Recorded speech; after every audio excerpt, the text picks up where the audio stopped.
नमस्कार साथियों, स्वागत है आप सभी का आपके अपने इस YouTube चैनल पर जिसका नाम है जीएस बूस्टर, जो कि पार्ट है तक्षशिला आईएएस बलिया का। मैं हूं अनूप उपाध्याय। साथियों, जब हमारे दिमाग में वेस्ट एशिया की बात आती है तो ऐसा लगता है एक ऐसी तस्वीर छप जाती है कि चारों तरफ युद्ध की आग होगी, तेल की राजनीति होगी, आतंकवाद होगा और कभी न खत्म होने वाली अस्थिरता होगी। लेकिन इसे अशांत वेस्ट एशिया में एक देश ऐसा भी है जो ना युद्ध की भाषा बोलता है, ना धमकी की, ना किसी पावर ब्लॉक का झंडा उठाता है। फिर भी हैरानी की बात यह है कि अमेरिका भी उससे भरोसे से बात करता है, ईरान भी उसे अपना मानता है, सऊदी उसे ध्यान से सुनता है, हुती पर उस पर भरोसा करता है और इजराइल हमास जैसे कट्टर दुश्मन भी उसी के दरवाजे पर बातचीत के लिए पहुंचते हैं। सवाल ये नहीं है कि वो देश छोटा है या बड़ा, सवाल ये है कि आखिर इसके पास ऐसा क्या है जो गोलियों से नहीं भरोसे से काम करता है। और इस देश का नाम है ओमान, और इसी वजह से इसे कहा जाता है अरब वर्ल्ड का स्विट्जरलैंड। साथियों, आज हम ओमान के ऊपर चर्चा करने वाले हैं। और क्यों करने वाले हैं? आप सभी जानते हैं कि भारत के प्रधानमंत्री आज ओमान की यात्रा पे हैं। और भारत के प्रधानमंत्री जब ओमान की यात्रा पे हैं तो व्यापारिक समझौते भी भारत और ओमान के बीच में हो चुके हैं। आज इसी समाचार का हम विश्लेषण करेंगे, विस्तार पूर्वक जानेंगे और जानेंगे ओमान का महत्व और ओमान भारत के संबंधों पर भी हम प्रकाश डालेंगे। चैनल पर पहली बार है तो चैनल को सब्सक्राइब करके बेल आइकन दबा दीजिए कि यहाँ आने वाले हर वीडियो का नोटिफिकेशन आप सभी को समय पर मिल सके। तो चलिए शुरुआत करते हैं आज के सेशन का। भारत और ओमान के ऊपर बीच में जो है वो बड़ा समझौता हुआ है, फ्री ट्रेड जो है वो डील हुआ है। समाचार पत्रों ने भी इसे प्रमुखता से छापा है। राइटर्स लिखता है, India sign trade pact with Oman as it expand Middle East ties. इसके अलावा नरेंद्र मोदी जी ने भी अपने सोशल मीडिया अकाउंट्स पर जिक्र किया हुआ है कि कैसे वो ओमान की यात्रा पे हैं, वहां कम्युनिटी प्रोग्राम में जुड़े हुए हैं और साथ में उन्हें ओमान का फर्स्ट क्लास जो अगर कहें तो यहां इन्हें नवाजा भी गया है ओमान के सबसे बड़े सम्मान के साथ। साथियों, वेस्ट एशिया के लिए जब भी हम बात करते हैं तो हम कहते हैं कि एक अनस्टेबल यानी कि अस्थिर क्षेत्र है। वेस्ट एशिया आज दुनिया का सबसे अशांत इलाका इसलिए है क्योंकि यहाँ धर्म, तेल, राजनीति और ताकत सब एक साथ जो है टकराते हैं। और इसे हम चार आसान उदाहरण के रूप में समझ सकते हैं। लेकिन सबसे पहले हम मैप में इस लोकेशन को देखना चाहेंगे कि वेस्ट एशिया कहाँ है। लेकिन आज की कुछ तस्वीर है जो कि आपके स्क्रीन पर है। आप देखिए, भारत के प्रधानमंत्री को जो है ओमान में किस प्रकार से सम्मानित किया जा रहा है ओमान के सबसे बड़े अवार्ड से। इसके अलावा भारत और ओमान के बीच में व्यापारिक समझौते पर भी साइन हुए, इसकी भी तस्वीर आपको आपके स्क्रीन पर दिख रही। प्रधानमंत्री मोदी आज प्रवासी भारतीयों को भी ओमान में संबोधित किए, इसकी भी तस्वीर है। और इसके अलावा भारत ओमान के बीच में सेपा एग्रीमेंट हुआ है जो कि कॉम्प्रिहेंसिव इकोनॉमिक पार्टनरशिप एग्रीमेंट है, जिसका मकसद है आर्थिक साझेदारी को मजबूत करना। गुड्स, सर्विस और इन्वेस्टमेंट शामिल है इसमें। पेशेवर लोगों को राहत और सुविधाएं देना। और भारत चार देशों के साथ सेपा का समझौता जो है वो किया हुआ है। साउथ कोरिया, जापान, मॉरिशस और यूएई, इन सभी के साथ भारत ने सेपा का समझौता किया है। सेपा और एफटीए दोनों में अंतर है ना। एफटीए जो है, जिसको कि हम फ्री ट्रेड एग्रीमेंट कहते हैं, जिसका मकसद है व्यापार को आसान करना, कस्टम ड्यूटी को कम करना या खत्म करना। और भारत 14 देशों के साथ एफटीए पर समझौता जो है भारत ने किया है। आज जब भारत के समुदायों के साथ ओमान में मिल रहे थे प्रधानमंत्री मोदी, तो उसकी झलक जो है वो आपके स्क्रीन पर आपको देखने को मिल रहा है। मोदी को ये जो सम्मान मिला हुआ है ओमान का, इसके पहले भी अगर हम बात करें तो 2025 में मोदी को 9 नागरिक सम्मान मिल चुके हैं। 12 मार्च को मॉरिशस में, है ना, श्रीलंका में 5 अप्रैल को, साइप्रस में 16 जून को, घाना में 3 जुलाई को। इसके अलावा ब्राजील की अगर हम बात करें तो 8 जुलाई को, त्रिनाद और टोबैगो में 4 जुलाई को, नामीबिया ने 9 जुलाई को, इथोपिया ने 16 दिसंबर को, ओमान ने 18 दिसंबर को ऑर्डर ऑफ ओमान के से जो है सम्मानित किया है। मोदी को पिछले 9 साल में 29 देशों से नागरिक सम्मान से जो है वो नवाजा जा चुका है। और ये भारत के लिए और भारत के प्रधानमंत्री के लिए एक गर्व का विषय है। अब हमने कहा कि पहले हम मैप में देख लेते हैं कि ओमान है कहां। साथियों, आपके स्क्रीन पर ये वेस्ट एशिया का रीजन देखने को मिल रहा है। और इस वेस्ट एशिया में एक छोटा सा देश आपको देखने को मिल रहा है जो कि आपको ओमान के नाम से, जिस पर हम आज चर्चा कर रहे हैं, ये ओमान है। ठीक, अब हमने कहा कि ओमान का महत्व कैसे हम समझ सकते हैं। इसके लिए साथियों हम एक देश की लड़ाई की बात करें जिसका नाम है इजराइल, और इजराइल का फिलिस्तीन के साथ संघर्ष आप कैसे भूल सकते हैं। साथियों, इजराइल और फिलिस्तीन का जो संघर्ष था वो दो देशों की ही लड़ाई नहीं थी, बल्कि 70 साल पुराना झगड़ा था कि जमीन किसकी होगी, कौन सा धर्म और पहचान हावी होगा। और इसमें अमेरिका इजराइल के साथ ईरान और कुछ अरब देश फिलिस्तीन के साथ दिख रहे थे। और इसलिए जब भी गाजा में लड़ाई होती है तो पूरा वेस्ट एशिया का क्षेत्र जो है वो तनाव में आ जाता है। ठीक। दूसरा, अगर हम विवाद करें, आप अपने स्क्रीन पर ये इजराइल देखिए और ये जो क्षेत्र आपको देखने को मिल रहा है जिसपे हम लोग फिलिस्तीन और इजराइल की लड़ाई की बात कर रहे हैं। दूसरा जो क्षेत्र है जिसके बारे में हम बात करें, साथियों आपको ये सऊदी अरबिया दिख रहा है और ये ईरान दिख रहा है। और सऊदी और अरबिया और ईरान की जो दुश्मनी है ये कोई सीधी लड़ाई नहीं होती है, बल्कि पर्दे के पीछे से ये दोनों देश लड़ते हैं। सऊदी अरबिया जो कि सुन्नी मुस्लिम देशों का नेता है और ईरान जो कि शिया मुस्लिम देशों का जो है वो नेता है। दोनों सीधे नहीं लड़ते हैं। यमन में हुती और लेबनान में हिजबुल्ला, इराक और सीरिया में अलग अलग गुटों के जरिए जो है वो लड़ते हैं, और इसे ही कहा जाता है वेस्ट एशिया का कोल्ड वॉर। इसके अलावा एक देश आपको और देखने को मिल रहा है जिसका नाम है यमन। साथियों, यमन का गृह युद्ध यानी कि यमन का सिविल वॉर, जो कि यमन एक बहुत ही गरीब देश है, लेकिन यमन को आप देख रहे हैं इसके चारों तरफ आपको समुद्र नजर आ रहा है, और यहीं से एक चोक पॉइंट है जिस चोक पॉइंट को हम बाब एल मंडेब के नाम से जानते हैं। और इसी चोक पॉइंट, क्योंकि यही एक रास्ता है जो कि अरब सागर के माध्यम से लाल सागर के माध्यम से स्वेज नहर और स्वेज नहर के माध्यम से मेडिटेरियन सी यानी कि भूमध्य सागर में जाने का ये रास्ता है, और ये चोक पॉइंट है, और चोक पॉइंट है बाब एल मंडेब, और इसी कारण से ये बहुत महत्वपूर्ण है। अब यमन की अगर हम बात करें तो यहां सऊदी समर्थित सरकार है और ईरान समर्थित हुती जो है वो आमने सामने है। लाखों लोग यमन में साथियों भूख, बीमारी और युद्ध से मर रहे हैं, और ऐसे माहौल में न्यूट्रल रहना बहुत ही मुश्किल है। एक और देश है जिसकी बात करें साथियों, ये आपको सीरिया नजर आ रहा है, और सीरिया संकट के बारे में हो सकता है कि आप पहले से जानते हो। सीरिया ये वही देश है जहां से अरब स्प्रिंग की शुरुआत हुई। सरकार बनाम विद्रोही, लेकिन मामला इतना बढ़ा कि रशिया, यूएसए, ईरान, टर्की सब अपनी अपनी सेना को लेकर सीरिया में जो है कूद पड़े। एक देश लेकिन कई विदेशी सेनाएं जो हैं उनमें पूरा का पूरा यहां अराजकता का माहौल जो है बन गया। लेकिन सबसे बड़ा सवाल कि जब चारों तरफ लड़ाई है तो कोई देश जो है वो तटस्थ कैसे रह सकता है, कोई देश न्यूट्रल कैसे रह सकता है। और वेस्ट एशिया में आमतौर पर देशों के पास दो ही विकल्प होते हैं, या तो किसी बड़े गुट में शामिल हो जाए या फिर साफ साफ किसी एक का साथ दे। और इसलिए यहां तटस्थ होना जो है यानी कि न्यूट्रलिटी को लोग मानते हैं कि जो न्यूट्रल है वो कमजोर है, या जो न्यूट्रल है वह मौका देखकर पाला बदल सकता है, या उसकी अस्थायी चाल है। और यहीं से ओमान जो है वो अलग दिखता है। जब पूरा का पूरा वेस्ट एशिया जो है वो गुटों में बटा हुआ है, लड़ाइयों में उलझा हुआ है, अपनी विचारधारा को दूसरे के ऊपर थोप रहा है, तो ओमान एक ऐसा देश है जो किसी गुट में नहीं जाता, किसी पर अपनी सोच नहीं थोपता, किसी युद्ध में खुलकर पक्ष नहीं लेता। और इसलिए होता क्या है, होता यह है कि जहां युद्ध है वहां ओमान बातचीत कराता है, जहां दुश्मनी है ओमान बीच का रास्ता जो है वो खोलता है। तो कुल मिलाकर ओमान के बारे में अगर आपको एक लाइन में समझना हो तो आप ये कह सकते हैं कि वेस्ट एशिया जहां बंदूक की भाषा बोलता है वहां ओमान शांति और संवाद की भाषा बोलता है।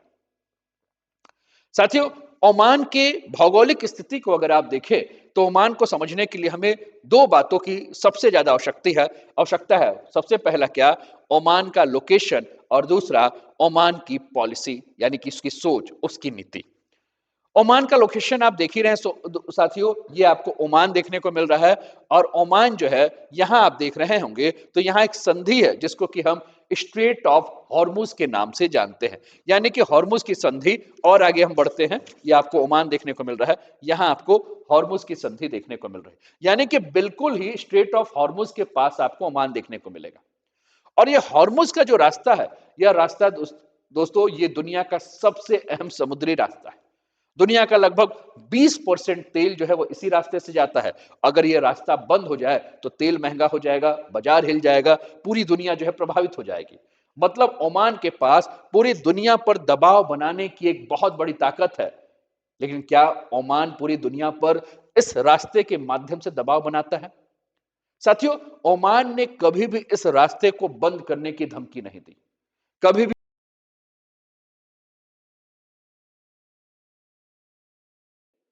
जबकि उसके पड़ोस के देश ने कई बार ऐसा कहा, कई बार ऐसा किया, लेकिन ओमान का साफ संदेश है कि हम अपनी ताकत का इस्तेमाल डराने के लिए नहीं, बल्कि भरोसा बनाने के लिए करेंगे। साथियों, ओमान की सोच क्या है? ओमान की सोच जो है साथियों, वो तीन आसान शब्दों में आप समझ सकते हैं। ओमान एक ऐसा देश है जो कि किसी गुट में नहीं रहना चाहता। ओमान ना अमेरिका के कैंप में जाता है, ना ईरान के कैंप में जाता है, ना सऊदी अरबिया के कैंप में जाता है। वह हर देश से बात करता है, लेकिन किसी का मोहरा नहीं बनता है। ओमान साथियों लड़ाई के बीच में बातचीत करता है, यानी कि डायलॉग ओवर कॉन्फ्लिक्ट की ऊपर ओमान काम करता है। जहां दूसरे देश पहले बंदूक उठाते हैं, वहां ओमान पहले बातचीत के लिए मेज सजाता है। और यही कारण है कि अमेरिका और ईरान के बीच में अगर गुप्त बातचीत हो रही है, सऊदी और हुती के बीच में अगर कोई संपर्क हो रहा है, तो अक्सर ओमान वहां आपको खड़ा हुआ देखने को मिलेगा। ओमान साथियों मानवता की बात पहले करता है, ओमान इंसानियत की बात पहले करता है, और युद्ध के बीच फंसे नागरिकों की मदद हो, कैदियों की रिहाई हो, मेडिकल और मानवीय सहायता हो, ओमान राजनीति से पहले मानवता को रखता है। और यही कारण है कि वह नेतृत्व की निरंतरता के साथ चलता है। और यह कोई नीति जो है वो कोई नई नहीं है। ओमान के पहले सुल्तान काबूस ने जो है वो इस नीति को बनाया है, और यह सुल्तान हैथम बिन तारिक जो है वो इसे आगे बढ़ा रहे हैं। अर्थात राजा बदल चुका है, लेकिन नीति जो है वो ओमान की आज भी वही की वही है। जहां दूसरे देश अपनी जगह से डर पैदा कर रहे हैं, ओमान अपनी जगह से जो है वह विश्व में भरोसा जो है वो पैदा कर रहा है। आगे बढ़ते हैं साथियों, आपके स्क्रीन पर लेबनान और इजराइल, और यहां अगर आप देखें तो आपको कलर के हिसाब से समझ सकते हैं, सऊदी अरब को फॉलो करने वाले वही देश हैं जो कि आपको सऊदी अरब के कलर में देखने को मिल रहा है। सऊदी अरब, इजिप्ट, यूएई, बहरीन एक तरफ, ईरान के साइड आपको इराक, ईरान जो है वो आपको देखने को मिलेंगे। लेबनान, इजराइल किसी गुट में नहीं है, और ओमान आपको जो है वो किसी का भाग, यमन तो स्प्लिट दिख रहा है, ओमान आपको किसी का भाग देखने को नहीं मिलेगा। आगे बढ़िए, आपके स्क्रीन पर इजराइल, वेस्ट बैंक, तेल अवीव ये लोकेशन दिख रहा है। ये सारे के सारे जो है ये हमेशा युद्ध में उलझे हुए क्षेत्र देखने को मिल रहा है। ये आपको पर्शियन गल्फ दिख रहा है, ये ओमान दिख रहा है, अरब सागर जो है वो आपको आपके स्क्रीन पर देखने को मिल रहा है। हमने कहा स्टेट ऑफ हॉर्मुज की बात की, आप अपने स्क्रिप्ट पे देखिए, ये स्टेट ऑफ हॉर्मुज है। और हमने कहा कि विश्व के 20% तेल का आयात निर्यात आपको इसी जगह से देखने को मिलता है। और ओमान के पास शक्ति है कि ओमान कभी भी जो है इसको रोक ले, लेकिन कभी भी ओमान ने जो है इसका दुरुपयोग जो है वो नहीं किया। चलिए और आगे बढ़ते हैं साथियों, और आप देखिए सी ऑफ ओमान, अरबियन सागर, ये आपको देखने को मिल रहा है, स्टेट ऑफ हॉर्मुज, और ये पर्सियन गल्फ जो है वो आपको देखने को मिल रहा है। आपके स्क्रीन पर जो ये तस्वीर है साथियों, यह सुल्तान हैतम की तस्वीर है जो कि आपके स्क्रीन पर दिख रहा है। और वेस्ट एशिया में अक्सर नेता जो हैं ऐसे दिखते हैं जो ज्यादा बोलते हैं, ज्यादा धमकी देते हैं, और मीडिया में हर समय बने रहते हैं। लेकिन सुल्तान हैथम बिन तारिक इन सब से जो है वो बिल्कुल अलग है। सुल्तान हैथम 2020 में ओमान के सुल्तान बने। पहले से ही कूटनीति और विदेश नीति का इनके पास लंबा होना अनुभव है। ऑक्सफोर्ड से एजुकेटेड है, शांत स्वभाव के नेता हैं। उन्होंने सत्ता संभालते ही एक बात साफ कर दी थी कि ओमान शोर नहीं करेगा, काम करेगा। यानी कि मीडिया में कम रहने का मतलब यह नहीं है कि ओमान कमजोर है। सुल्तान हैथम टीवी डिबेट्स में नहीं दिखते हैं, ट्विटर, एक्स बयानबाजी नहीं करते हैं, युद्ध पर तेज प्रतिक्रिया नहीं देते हैं, लेकिन हर बड़े संघर्ष में उनका असर दिखता है। बड़े देश उनकी बात को सुनते हैं, क्योंकि वेस्ट एशिया में जो चुप रहता है वही सुना जाता है। और ओमान के फैसले जो है वो हमेशा सटीक क्यों होते हैं? क्योंकि ओमान के ये नेता हर बयान सोच समझ कर बात करते हैं, हर कदम लॉन्ग टर्म असर देखकर, कभी भावनाओं में बहकर निर्णय नहीं लेते हैं। और इसलिए ओमान किसी संकट में अचानक नहीं फंसता, किसी का दुश्मन जो है वो नहीं बनता है। साथियों, सुल्तान हैथम की जो डिप्लोमेसी है वो दिखावटी नहीं है, परिणाम देने वाली है। अमेरिका और ईरान दोनों जो हैं वो सुल्तान हैथम से भरोसे से बात करते हैं। सऊदी और हुती दोनों से इनका संपर्क है। इजराइल हमास संकट में भी ओमान संवाद का रास्ता हमेशा खुला रखता था, और बड़े बड़े समझौते अक्सर अगर आप देखेंगे तो मस्कट ओमान में जो है वो आपको चुपचाप होते हुए देखेंगे।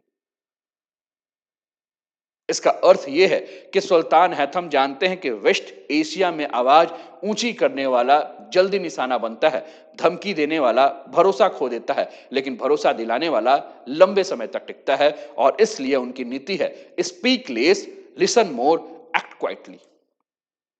और यही कारण है कि वेस्ट एशिया में इनकी खास पहचान है। वह किसी कैंप के नेता नहीं है, वह किसी आइडियोलॉजी के प्रचारक नहीं है, बल्कि सभी के लिए सेफ मैसेंजर है। और यही कारण है कि दुश्मन भी ओमान की बातचीत को मानते हैं और महाशक्तियां भी ओमान को बाईपास नहीं करती।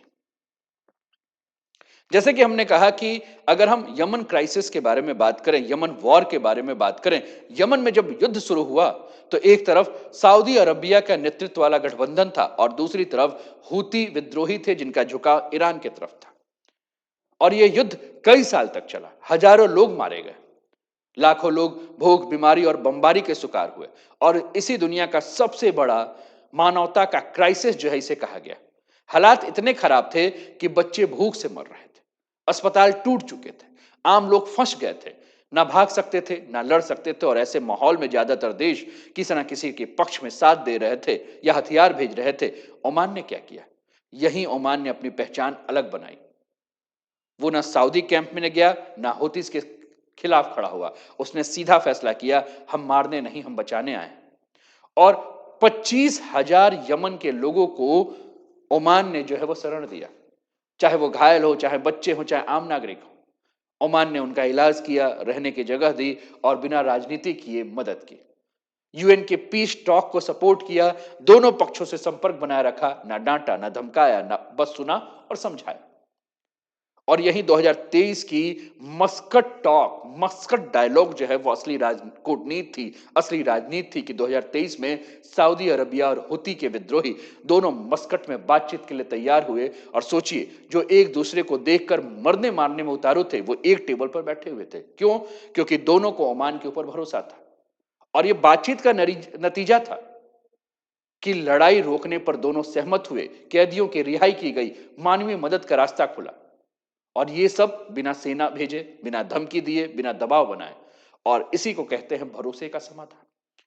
और ओमान ने दिखा दिया कि हर समस्या को आप बंदूक से हल नहीं कर सकते। कभी कभी शांत भाषा जो है वो ज्यादा ताकतवर होती है।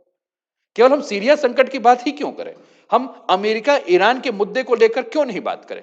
अमेरिका ईरान के मुद्दे को भी अगर आप लेकर देखेंगे, अमेरिका, ईरान, इजराइल, हमास,